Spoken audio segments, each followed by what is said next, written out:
मैं जैसे हमने बात की है कि हम उत्तराखंड के देवी देवताओं के बारे में बात करने वाले हैं जी, और तमाम उन विरासत के बारे में, उन बातों के बारे में बात करने वाले हैं जो सोशल मीडिया में अलग तरीके से दिखाई जाती है, जी, पर जिनकी कहानी अलग है। सबसे पहले तो मैं आपसे ये जानना चाहूँगी कि आप खुद माता के सेवक हैं, जी, दरबार चलाते हैं, लोगों की परेशानियाँ दूर करते हैं। जी। तो ये सब शुरुआत कैसे हुई? तो पहले तो स्वागत आप अभिनंदन और आशीर्वाद ही दूँगा माता रानी की ओर से। और देखो, दरबार क्या है और माता की डोली क्या है और संस्कृति क्या है, 2 प्रकार की चीज़ें होती हैं। एक है वैदिक शास्त्र है और एक है लौकिक शास्त्र।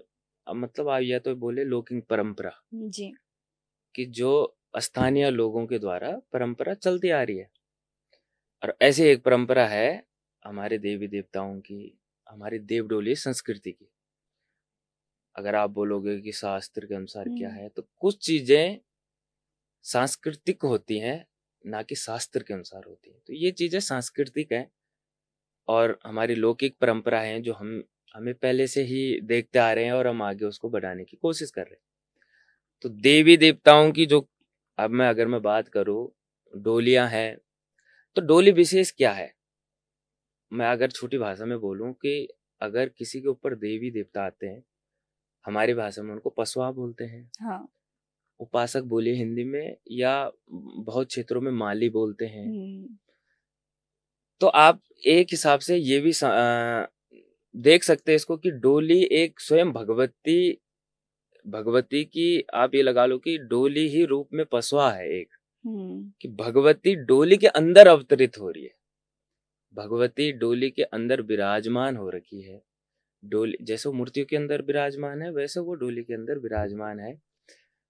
और चल और अचल प्रतिष्ठा के हिसाब से देखा जाए तो माता की जो मूर्ति है, चल है। हुँ। वो हर एक चीज़ें कर सकती है, हर एक मूवमेंट कर सकती है माता की डोली। और विशेष क्या था कि पहले जो पहले के ज़माने में करते थे कि आप किसी के पास पूछवाने जाते थे लोग, सब हुँ। अपनी परेशानियों को लेके, क्योंकि लोगों का विश्वास है, ये उत्तराखंड की भूमि एक देवभूमि इसलिए नहीं बोलते क्योंकि यहाँ हर चीज से पहले देवी देवताओं पे विश्वास है हमारा। बिल्कुल।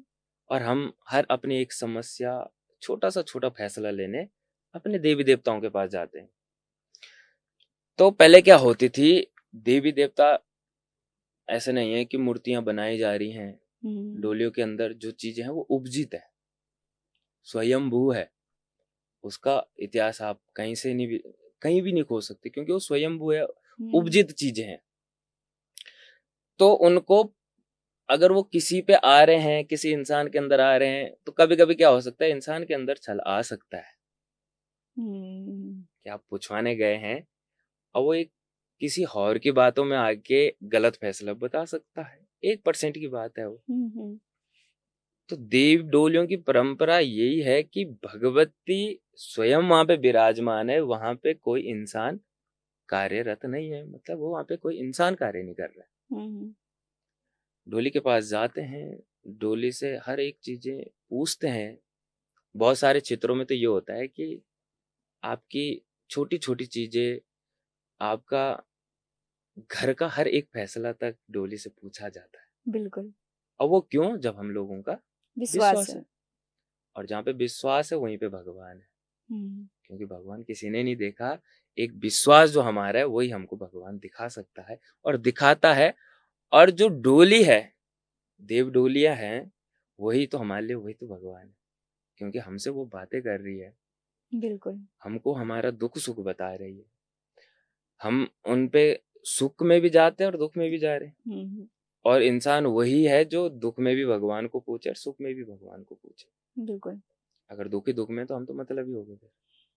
तो इसलिए ये संस्कृति ऐसी चलती आ रही है कि अगर हमारे घर में कोई भी समस्या आ रही है, उसका समाधान कहीं से भी नहीं मिल पा रहा है, तो हमारे पास अटल, एक आप बोलते सो लक्ष्मण बाण है कि जो देव डोली ने बोल दिया, माता की डोली ने बोल दिया, ये देवताओं की डोली ने बोल दिया, वह अटल सत्य है। और इसी परंपरा को आज तीसरी पीढ़ी में बैठ के मैं आगे चला रहा हूँ। माता रानी की कृपा है, वो खैर मैं कौन होता हूँ चलाने वाला। जैसे-जैसे भगवती का आदेश हुआ, जब 12वीं साल में था मैं हुँ। उम्र में, तब भगवती ने नई पीढ़ी पकड़नी थी हमारे यहाँ। पहली पीढ़ी छोड़नी थी क्योंकि बुजुर्ग हो गए थे। और कहते हैं एक समय बाद जो देवी-देवता हैं अपना मूल पिंड छोड़ के दूसरे पिंड को हुँ। पकड़ते हैं।